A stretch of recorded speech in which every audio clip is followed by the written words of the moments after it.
Hello, today I'm opening up 1754 Conquest, the French and Indian War. This is an Academy Games release designed by Beau, Beckett, and Jeph Stahl. Alright, so this is 2 to 4 players, preferably either 2 or 4. Plays 1 to 2 hours. I'd say ages 13 and up. 12 and up. Okay.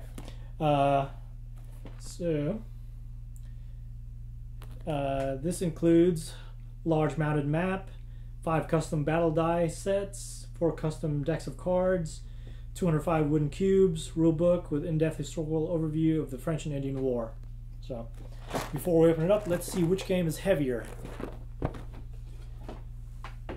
1754 or Shakespeare? Alright. Wow. War or literature? Which game is heavier? I'd have to say 1754 is the heavier game. Sorry, Shakespeare. Although your books are pretty dang heavy. Alright. Nice. Got a rule book. This is 12 pages. Heavily illustrated. Although, I mean, yeah, no, I mean, the rule book is pretty good, but there is one strange thing about this rule book I found out. It says here in the overview, the game ends when the Treaty of Paris is signed. The side controlling the most victory symbol areas wins the game. Okay, so that's one interpretation. The other one is game end by treaty. The side with the most control markers on the map wins. And we go to 4.2. It says here 4.2 victory symbols. Some areas contain victory symbols, which is that right there. If a side's units occupy a native or an opponent's home area with a victory symbol, they place one of their control markers on the victory symbol.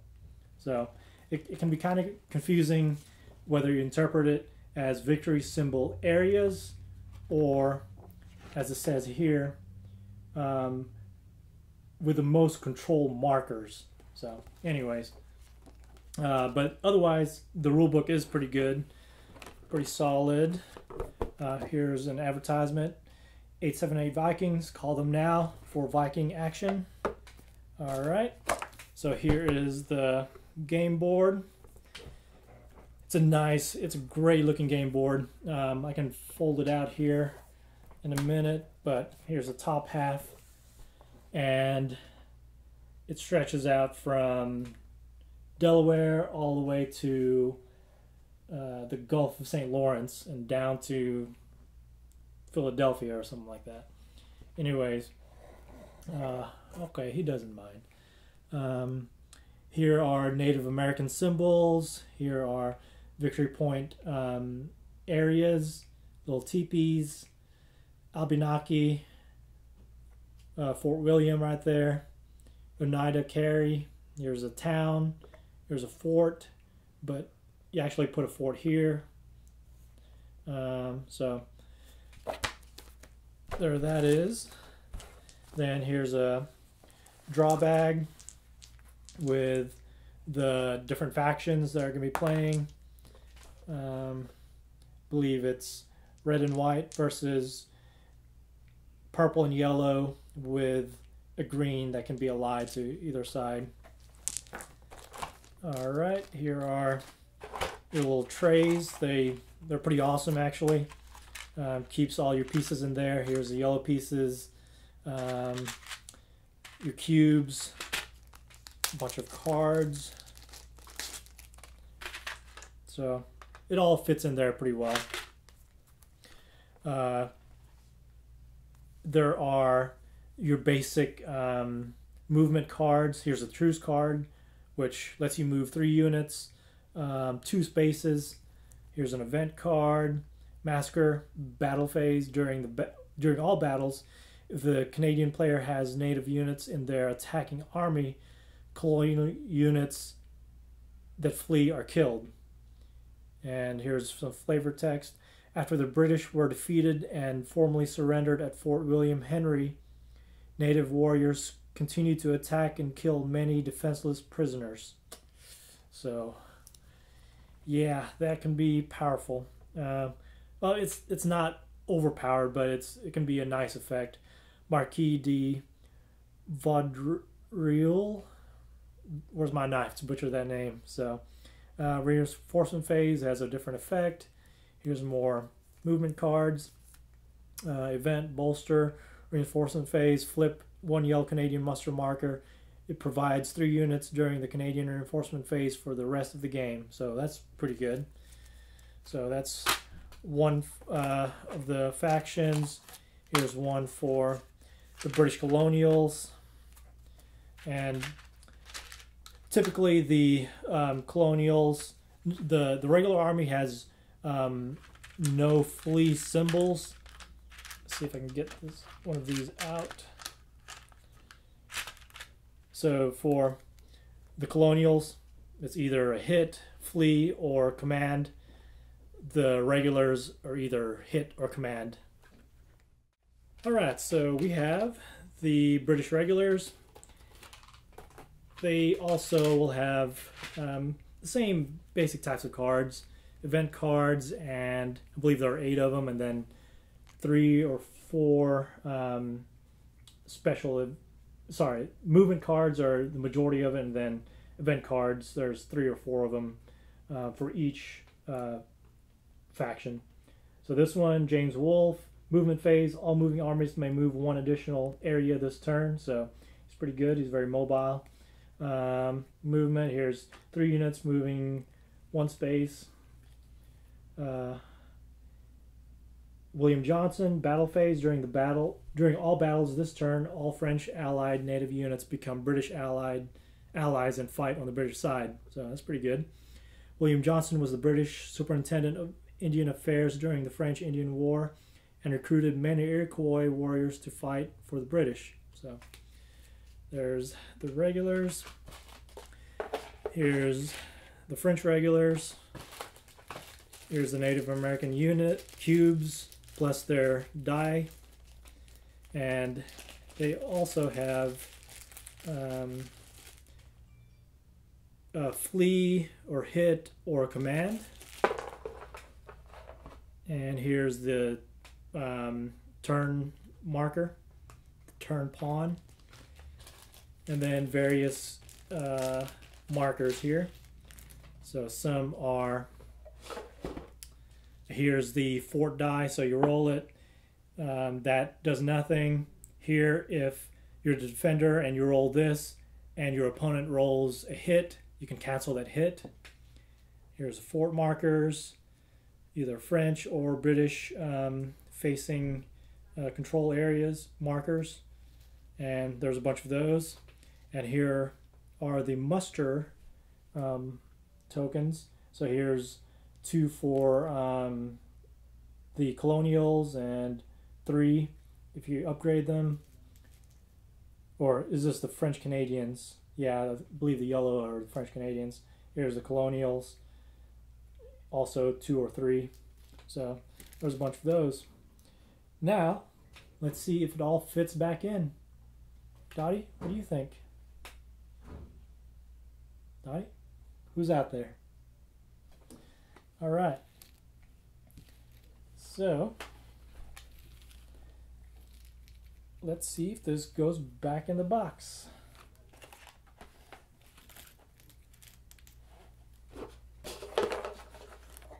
Here's Trajan tile here. Let's see if, let's not count the Trajan tile. All right. Just doesn't fit. This is such a big war that it just doesn't fit back in the box.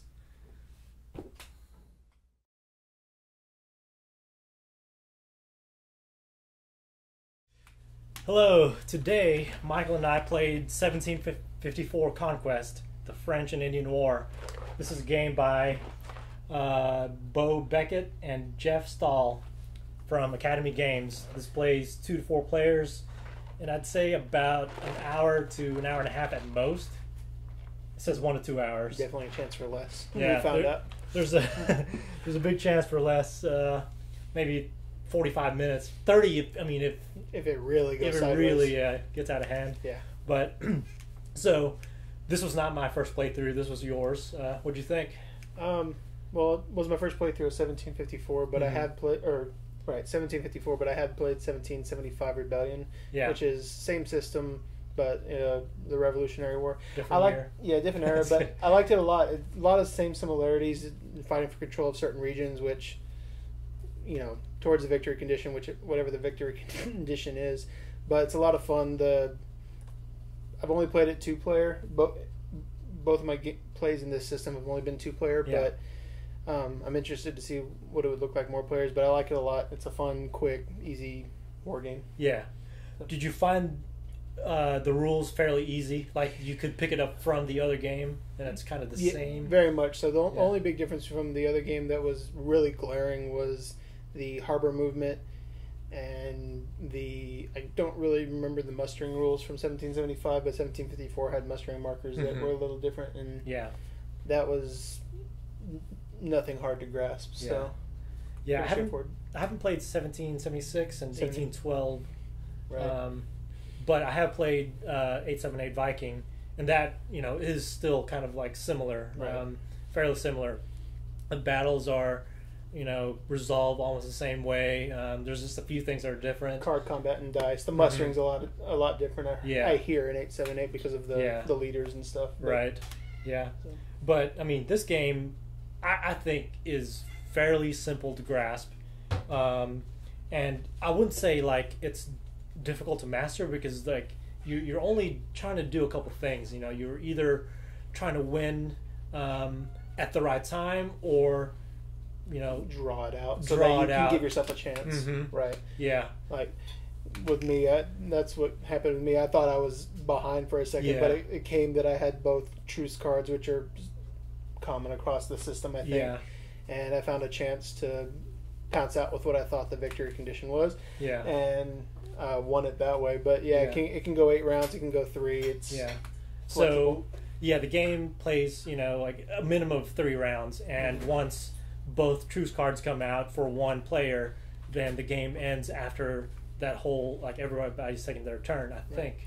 So there's 2 you can play a short game where you start in the 2nd or 3rd round, I think, but normal game is 2 rounds have to pass at least, and then in the 3rd round, once either one side has both of their truce cards out, or if everybody has all their truce cards out, then it's over. Yeah. As far as like the cards and components, cubes and all that, I thought they were fairly solid. It's good. Like, I'm not usually a big fan of just cube stuff. Yeah. Like, it was a little chintzy maybe, but for this it works. The map's really beautiful. They give you nice little containers for the cubes and cards. Yeah. I'm guessing the sleeves didn't come with it. You still have those. Okay, so but otherwise it's good. The dice are nice and chunky and easy. Don't want to get I don't sleeve anything, so it was great quality sleeves. That's what I knew about it. So, but it was good.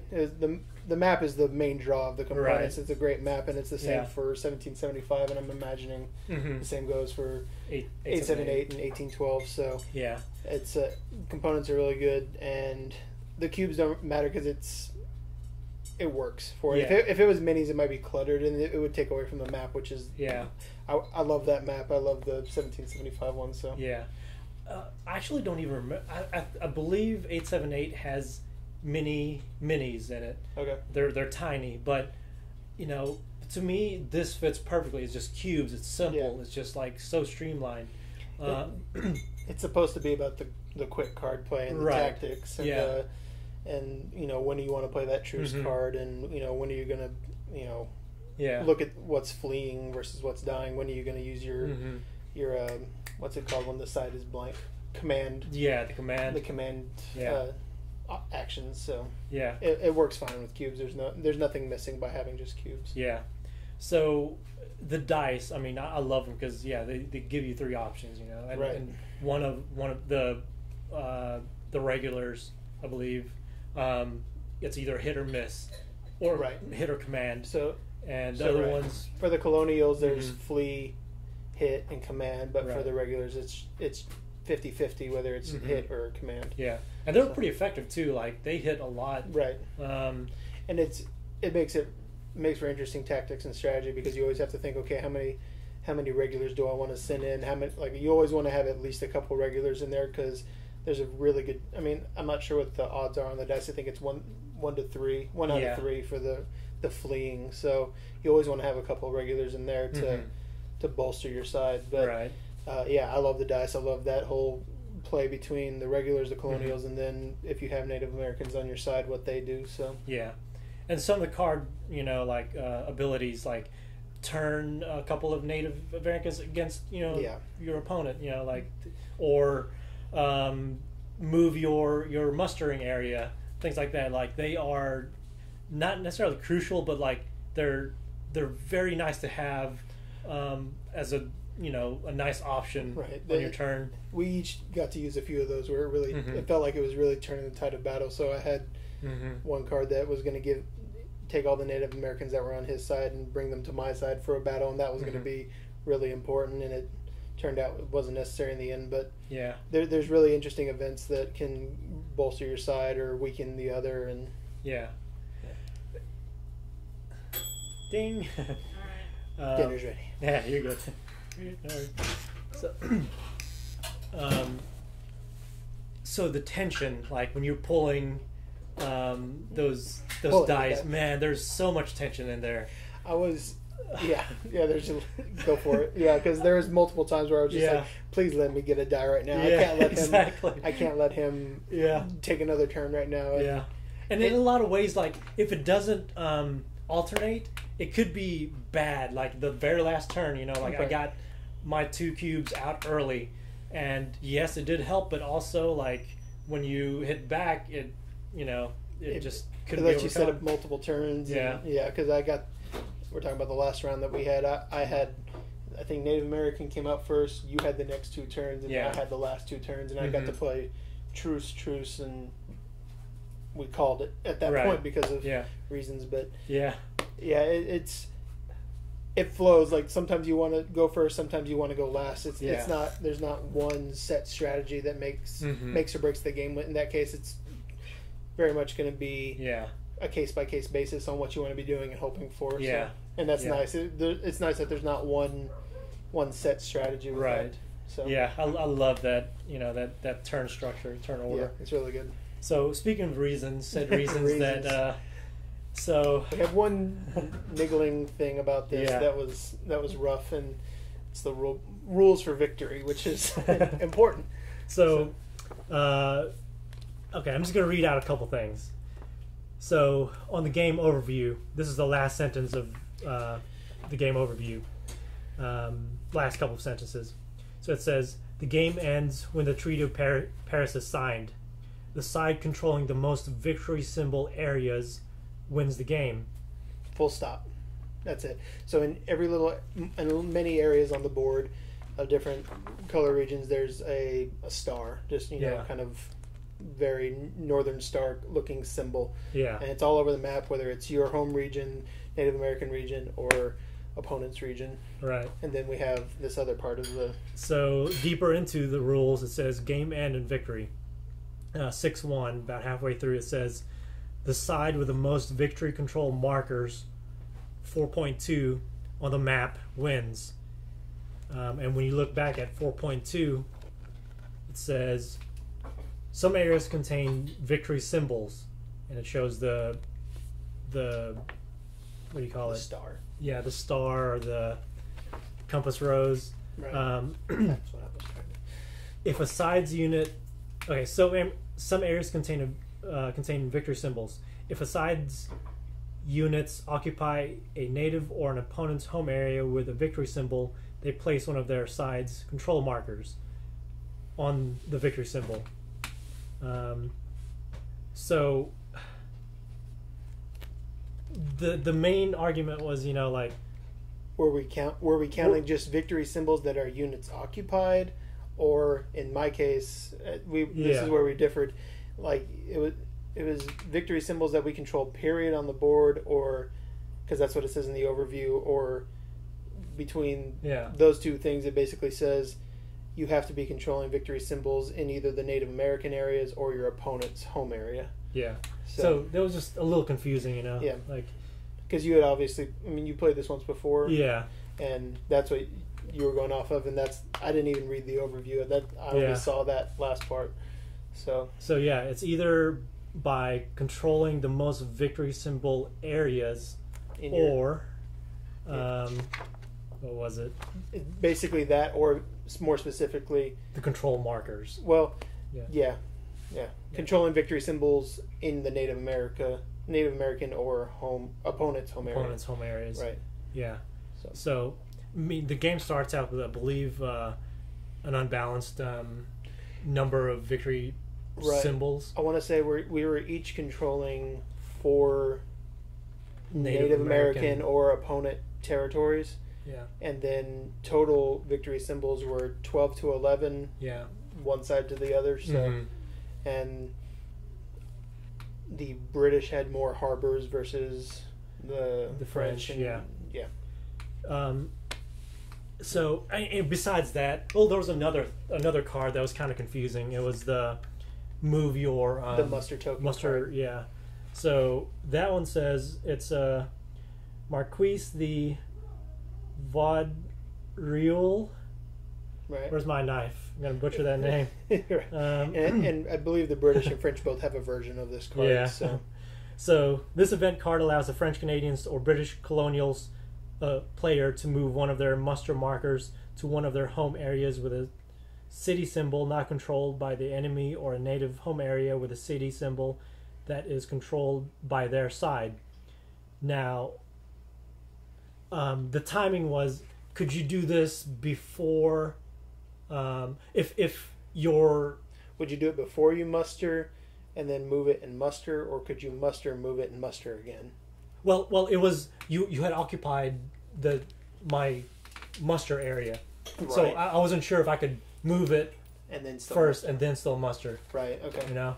But I mean, it's slight, but we just played it where I could. Yeah. It seemed to make sense. It seems that it's supposed to maybe happen before. Yeah. Before you actually bring out anything. So yeah. It made more sense to us to just play the card, move the token, and then resolve all the mustering that you're supposed to do.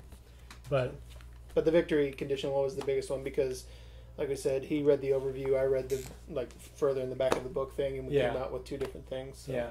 Because it wasn't very specific in the overview, and one says victory control areas, and it one uses says different terminology, victory control markers. Yeah. So so just be aware of that if you decide to play it.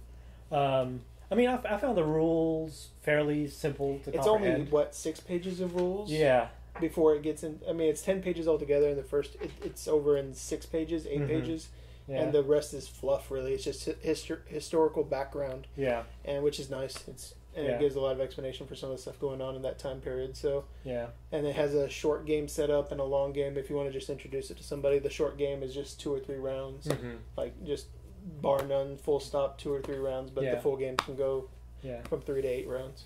Yeah, the battles were fun to conduct, you know. It's really good. It's always a lot of fun to be doing the battles and wondering how many people are going to flee in the first round. Exactly. Because you could end up with the regulars just all fleeing and being left with your trained soldiers and just hoping for hope. I know. The sea movement and hitting harbors and things like that kind of played a part. A little bit. You took over Philadelphia there for a little bit at the end before the end of the game, and I was worried about that. That's part of why I hoped and went for a quick finish was I needed to do that before you kind of spread out from there because you took over 2 harbors, I think, before the end of the game, and you only had 2 or 3 harbors, so you were able to fortify them and then move, whereas I was kind of spread thin. Yeah. So it's an interesting balance on that because I don't know if there's really any harbor movement and anything quite like it in the other games in this system. So there's definitely sea movement in 1775, but it's a specific card you have to play. It's not one side or the other. Yeah. So there is a Native American sort of abilities expansion. I think I'm considering getting it because I think it'll help, bolster that and maybe Yeah. give you more to do. Yeah. I didn't even know there was an expansion for that. So that's Yeah. that'd be interesting because the Native American part of it's interesting and it's fun and it's interesting to go after the. Keep on saying interesting. That's interesting. It's very interesting, but the Native Americans don't start off on anybody's side necessarily. Right. You have to go recruit them. You have to take your armies over there and they join you. Allied, then you go off to fight and makes for fun back and forth about who's going to get to them first and bring them to the side. So and it's it's a brilliant idea, like the way where they're going to populate on the board is just they have their little home regions that, and depending on when the Native American die comes out, in the there's five factions, so depending on when that faction die is drawn, those home areas are populated. So it's really really good because we kept on fighting over basically the same 2 or 3 home regions for those for those Native Americans, and sometimes sometimes they joined my side, sometimes yours. So that was good. And like they're not overly powerful units, but they can make a difference. Yeah, for sure, because you want to save those regular die, and if you can get rid of the colonials, or the Native Americans still have some flee on them, so the straight up most powerful are the regulars, but more people to battle with. So. That's good. How do you think the history came out in this game? Not knowing the history enough, I wouldn't be able to say, but no, because the history. It's tough for me to judge. I would say compared to a game like Twilight Struggle or other game like 1960. Some of the heavier GMT games where there's so much text on it, and you read about all the events. It's not quite as steeped in the history of it as that, and plus the dice and the randomness of it. Maybe the history doesn't come out as much, but it sets a mood at least because of the, like I said, gorgeous map and the flavor text on the cards and the history and the in the rule book. It's not heavy in it, and I think if it was much heavier, it would lose some of that introductory level kind of appeal that it has. So. That's what I think. Like it's not it's light, but it's there if you want it. It's there if you want it. I think it's befitting. Like it's a fairly light war game, fairly light. I don't know. Teaching of history. It is very much like a chucking dice game. So it's, and they have on the cards that for some of the event cards they have historical figures on there, and they have the action for the card, but then they have a little bit of flavor text at the bottom to say what they did and why they were important, why they're on this card basically. So it's like I said, it's there if you want it, but it's not overpowering or just jumping off the page at you. So, but it's good. So 1754 Conquest. I mean, I think it's a great light war game. Really, and it's fair. I think it's fair to say if you like this one, you'll like a lot of the other stuff in the system. So you can kind of take your pick. 878 might have the most going into it, like most money to spend, and there's a lot of expansions for it out there already. But between this 1775 and 1812, if you could pick up any of them, and I think you'll enjoy a lot of the same things we did. Right. So.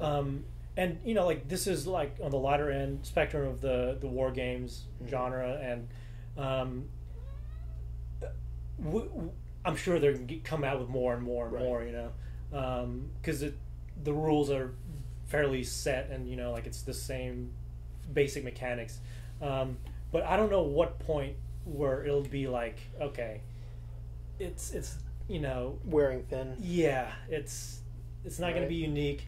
But for now, like with 4 games in this series, like I think it's great. And they always change a little something from game to game. It's not just copy and paste a theme on top of it. They change a little bit. They change the harbors in this one. In 1775, it's you're trying to control each state, and there's regions in each state. Yeah. And that's the victory condition for it. 878, I think, is you're trying to just basically outlast the Vikings, if I remember correctly. Yeah. And if you're the Englanders.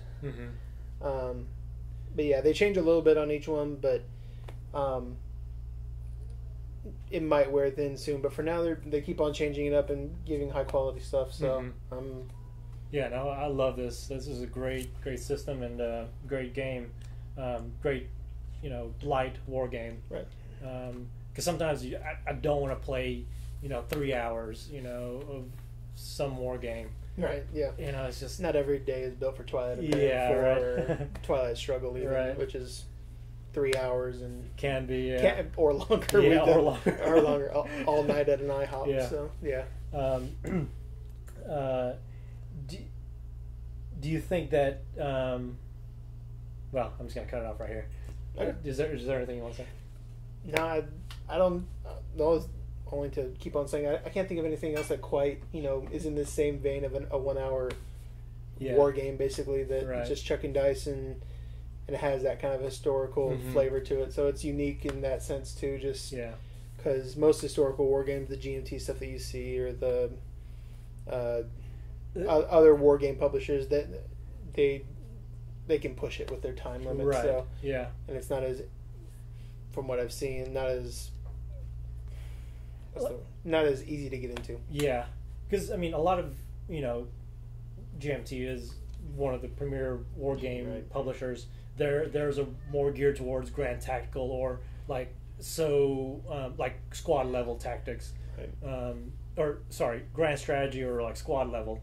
Yeah. And there's some in between, but this is grand strategy in this war, and it's in 8 pages compared to like hour and a half tops, 48, 50 pages. Right. It's kind of like memoir in that sense. It's just of how quick you can get into it, and whereas that's just one combat. This is the breadth of the war, or at least you're trying to look at the grand scope of it. And, which regions are you going to take over, and how's the war going to be won? So yeah. So Academy Games, 1754. Good stuff. Great game. Yep.